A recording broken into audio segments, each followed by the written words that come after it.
galera, aqui quem fala é o Tarcísio Lucas, professor de inglês, espanhol, música e jogador de RPG há mais de 20 anos. E vamos de vídeo novo. A proposta desse vídeo, galera, são duas propostas. A primeira é mostrar que não existe ferramenta melhor para aprender um sistema, para tirar dúvidas sobre um sistema, do que o RPG solo. Vou mostrar a técnica que eu uso e mostrar que o RPG solo ele pode ser uma ferramenta até para quem não gosta de jogar solo. De repente você quer jogar um novo sistema com o seu grupo. Eu vejo isso muito acontecer. A galera vai jogar um novo sistema, as primeiras sessões são todas travadas porque o tempo todo tem que ficar olhando em regra e tudo mais, e fica em dúvida, será que é assim que eu resolvo, será que é desse jeito? E acaba muito mais espantando a galera. De repente você quer apresentar um sistema novo, mas logo na primeira sessão vocês passam 2 horas só olhando regra, tirando dúvida no livro, e em vez de trazer a galera para dentro do jogo novo.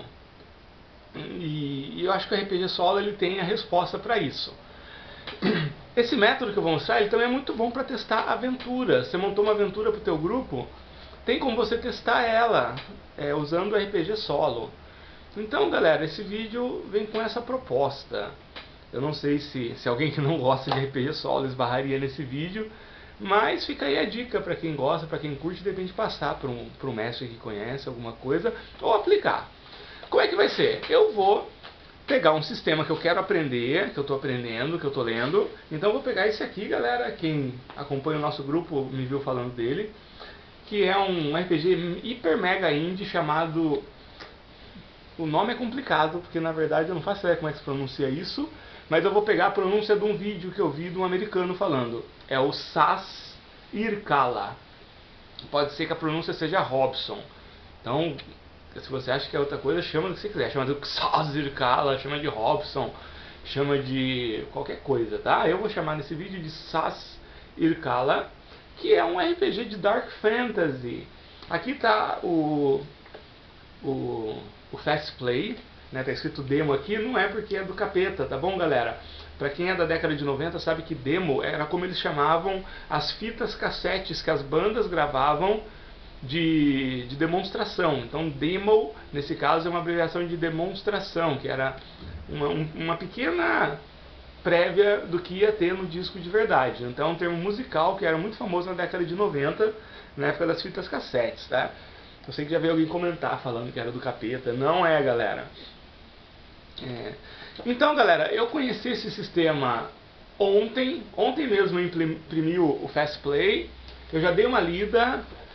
Só que eu ainda estou em dúvida. E eu quero jogar com um grupo de amigos isso daqui. Então o que eu vou fazer? Eu vou testar utilizando o RPG solo. Então vamos para o método. Primeira coisa, você vai fazer uma lista de tudo que você quer aprender desse sistema. Então, por exemplo, eu fiz a minha listinha aqui, ó. Ela tem 4 itens. Então, o que eu tenho que aprender nesse sistema? Ó, o primeiro são testes de habilidades. Como realmente lidar com os testes de habilidades.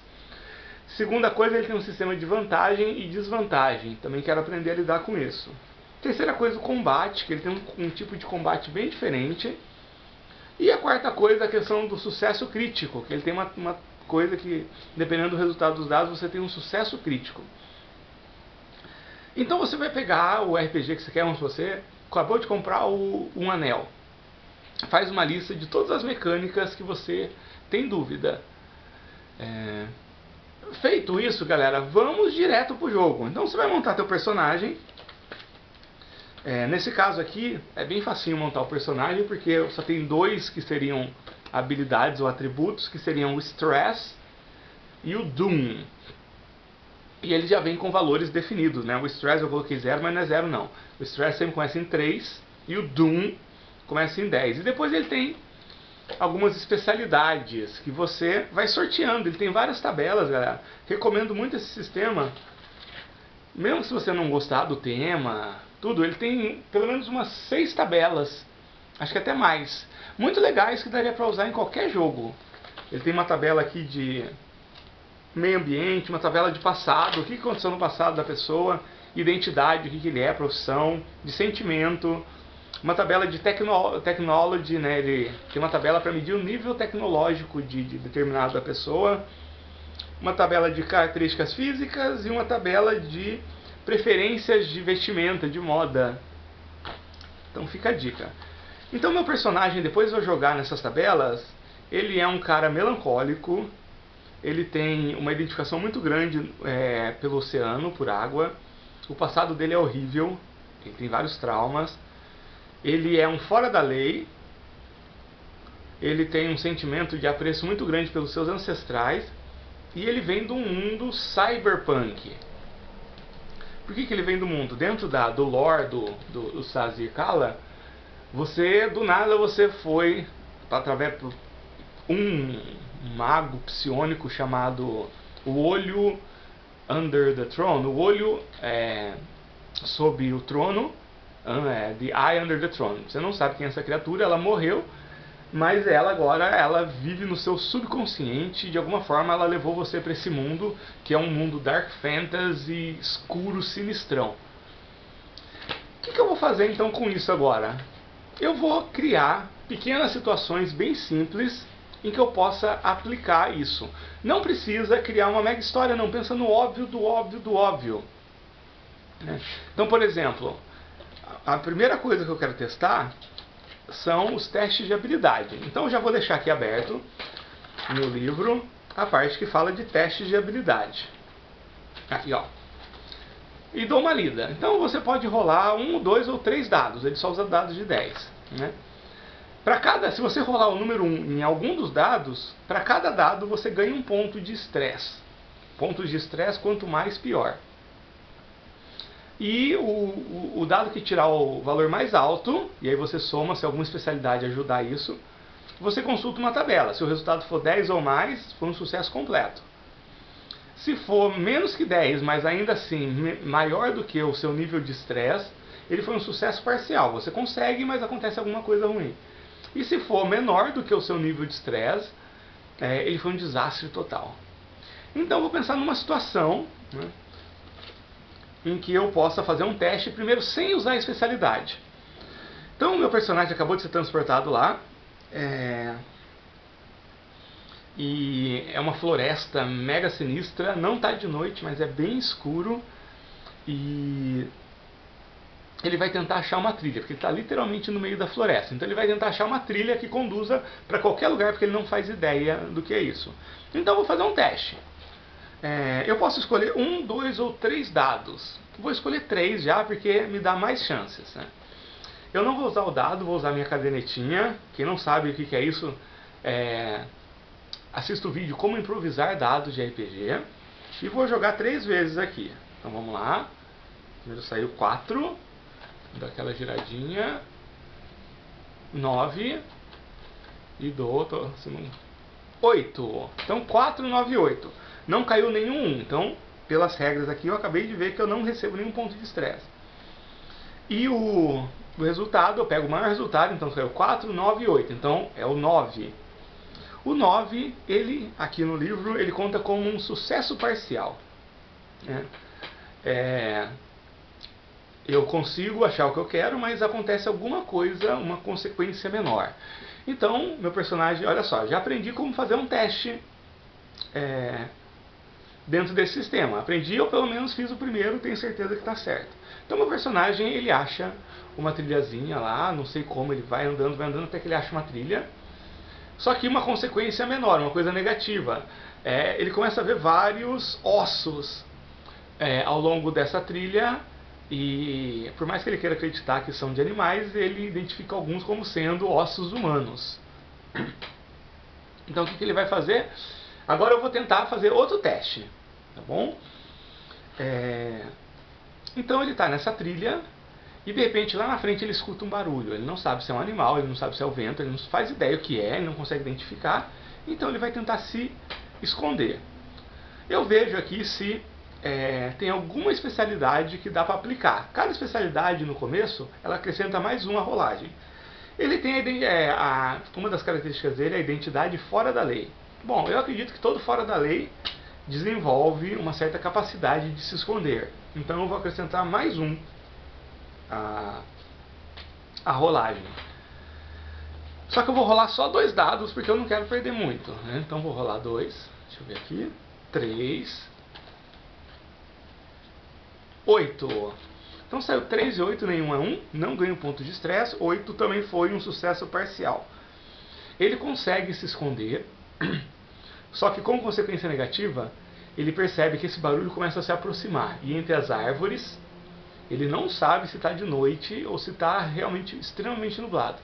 Ele começa a identificar algumas formas. Na verdade, uma única forma, como se fosse uma sombra passando por entre as árvores.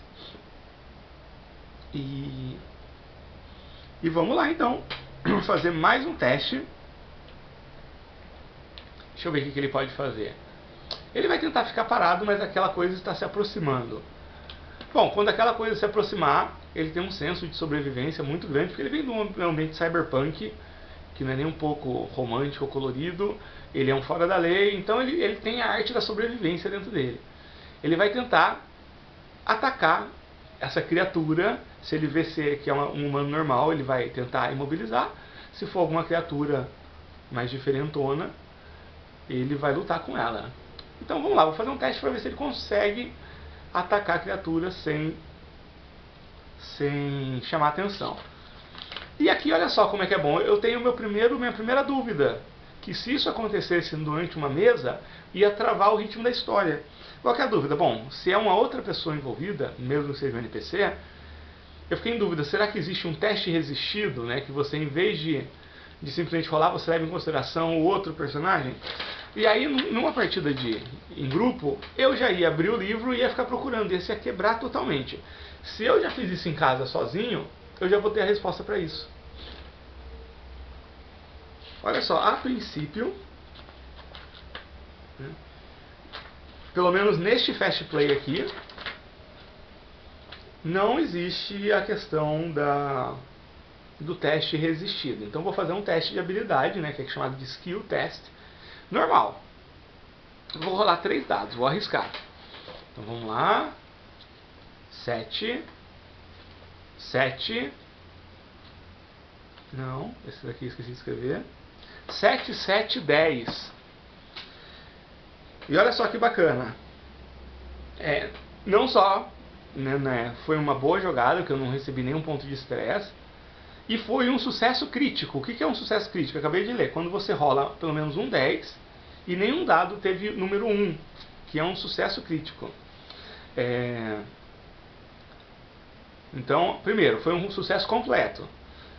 Eu fiz o que eu queria, consegui exatamente o que eu queria, então eu consegui atacar. E eu aprendo uma nova especialidade. Então, agora eu tenho a especialidade fora da lei, né? E eu crio uma nova especialidade. Que especialidade que é essa? Emboscada. Então, como fora da lei, eu tenho uma especialidade que me dá um bônus de mais 1. Eu tenho uma característica, né? E agora eu tenho essa nova especialidade, que seria emboscada, que é mais 2. E isso pode ir crescendo conforme eu for usando e tirando sucessos críticos. Essa mecânica é muito legal. Acho que o Kashiri usou ela no Cocatriz Doppelganger, né? Muito legal, muito massa. Então eu consigo imobilizar essa criatura. Só que não consigo identificar. É como se fosse só uma sombra, só que uma sombra sólida, ou ao mesmo tempo parece uma pessoa completamente suja de carvão, com os olhos brancos, mas tem a pupila, mas é uma coisa muito branca, é muito sinistro. Parece eu não sei o que parece. Na verdade parece um membro de uma banda de black metal mesmo, só que sem as vestimentas, como se fosse a roupa dele mesmo, a cara. E aqui, ó, já passei do que eu tinha feito da lista, ó. Já fiz os testes de habilidade, já estou mais ou menos seguro como funciona. A questão do sucesso crítico já foi, então já foi 2 itens. Agora, vantagem ou desvantagem. Ele tem um sistema de vantagem e desvantagem aqui, que é quando o personagem está com alguma coisa auxiliando ele. O que ele faz? Quando é uma vantagem, ele aumenta em 1 grau o sucesso. Por exemplo, se você rola um desastre, né, que você tira menos do que o seu estresse, mas é uma situação de vantagem, esse desastre ele vira um sucesso parcial. Se você tira um sucesso parcial, mas em uma situação de vantagem, ele vira um sucesso completo. Então ele avança, né? E a desvantagem faz o contrário. Quando eu estou numa situação de desvantagem, eu sempre baixo o nível da minha rolagem. Então, se foi um sucesso completo, ele vai funcionar como um sucesso parcial. Se for um sucesso parcial, ele vai funcionar como um desastre. Então, eu vou aplicar isso, agora eu vou ter uma desvantagem. Como seria isso? Por mais que tenha formas humanas, por mais que pareça humano, por mais que seja exatamente igual ao humano, o meu personagem sente que aquilo não é um ser humano. E isso gera um medo irracional nele. Então ele vai tentar manter, mas ao mesmo tempo ele está sentindo uma vontade enorme de sair correndo pela floresta. Então eu vou fazer um teste para resistir a isso. Deixa eu ver se eu tenho alguma especialidade que eu posso... Olha, acho que nenhuma das minhas especialidades se aplicam. Então eu vou jogar um dado, sendo que eu tenho uma desvantagem. Então eu vou jogar 3 dados. 10, 4, 1. Então olha só, 10, 4, 1. Vai contar o 10. Só que tem o número 1. Então eu joguei 3 dados, caiu o número 1, eu ganho 3 pontos de estresse. Então o meu estresse começa em 3, com mais 3 já tem estresse 6. Quando o estresse chega a 9, eu ganho uma psicose, eu viro um cara meio psicótico e isso começa a aumentar o meu valor de Doom. Doom, ele vai determinar, quanto mais alto o Doom, menores as chances que eu tenho de sobreviver. Essa é a mecânica desse jogo. Só que eu tirei um 10, então foi um sucesso completo. Mas não, porque eu estava em situação de desvantagem. Então, ele desce um nível, foi um sucesso parcial. Né? Eu consigo resistir, mas com uma consequência menor. O que poderia ser uma consequência menor negativa nesse caso? Eu consigo me segurar, só que eu começo a sentir uma tontura, uma falta de ar, tudo em decorrência dessa estranheza desse ser. E esse ser, ele não faz força para sair. Ele está parado, paralisado e fica só encarando. Isso talvez seja o mais sinistro possível. Galera, eu sei que fica meio sinistro, mas essa proposta desse jogo é realmente fazer coisas bem dark fantasy mesmo, tá? Que é um estilo assim, não é o meu favorito, mas eu realmente, por esse jogo, eu me interessei. Eu achei muito legal e estou gostando muito dessas regras. Bom, então olha só, galera. Já trabalhei em situações de habilidade, já faço um risquinho aqui. Vantagens e desvantagens, já sei como é que funciona. A questão do sucesso crítico, de ganhar uma nova especialidade, o que só está faltando? O combate. E aí o que eu faria? Eu vou criar uma situação, não preciso seguir a lógica, eu não quero criar uma história. Eu quero testar o sistema. Então vou falar que essa criatura, do nada, ela se levanta e parte para cima de mim sem olhar nada. E agora eu tenho uma situação de combate. Mas galera, eu estou com pouco tempo hoje, daqui a pouco eu preciso sair. Então eu vou transformar isso na parte 1. Tá? E aí eu vou fazer uma parte 2, como treinar situações de combate. Só que aí eu vou usar outro sistema, né, não o Sazir Kala, para mostrar como tirar dúvidas de combate utilizando o RPG solo. Olha só, galera, quando eu for jogar agora com o meu grupo esse jogo, a quantidade de dúvidas que eu vou ter durante o jogo vai ser muito menor mesmo. E é lógico que tem jogos que você precisa consultar tabelas, por exemplo, não tem como jogar D&D 4ª edição sem ficar consultando tabela para ver como é que funciona tal habilidade, como é que funciona tal manobra dentro de um combate, como é que funciona tal spell. Tem jogos que a consulta do livro ela é inerente ao jogo em si, mas dá para minimizar isso se você se preparar antes. Galera, gastei 15 minutos, 20 minutos para fazer isso e só está faltando o combate. Todas as outras situações que o jogo envolve, que seriam essas, eu já estou sem dúvidas. Talvez eu tenha feito alguma coisa errado. Eu não acho que eu fiz errado, que está no Fast Play, tá bom? No jogo rápido aqui do Sazir Kala. Mas caso eu tenha ficado alguma dúvida, eu posso fazer de novo e indo lendo as regras e aplicando em situações, né? Por exemplo, assim que terminar, quando eu tiver um tempinho, eu vou rolar um combate com essa criatura para ver como é que funciona. E aí quando eu tiver numa experiência de grupo, Muita coisa, vai surgir dúvidas, logicamente, só que bem menos, porque muitas dúvidas vão ter surgido durante o meu jogo solo. E é por isso que eu digo que não existe ferramenta melhor para se aprender um sistema, para testar uma aventura, né? Escreve uma aventura, depois vai tentando passar pelos desafios que você mesmo colocou lá, utilizando as mecânicas. É um RPG solo, é uma aventura solo. Então gosto muito desse método, né? Também vou falar que não fui eu que inventei isso. Isso daí tá por aí espalhado, só que a galera meio que não organiza isso, né? Eles vão fazendo, são técnicas que o pessoal usa. Então o meu objetivo aqui é só colocar de uma forma mais específica. E espero que funcione pra você. Me diz aí se você testar, se você gostou, se não gostou. E um abraço pra todos. E vai ter a parte 2, que é como usar o RPG solo para aprender situações de combate. Então provavelmente eu vou pegar um sistema que tenha um sistema de combate mais complexo. Eu já li aqui, eu sei que o sistema de combate do Sazirka lá, ele é bem simples. Então talvez eu pegue um que tenha manobras e variações e tudo mais. Um abraço a todo mundo, a gente se vê.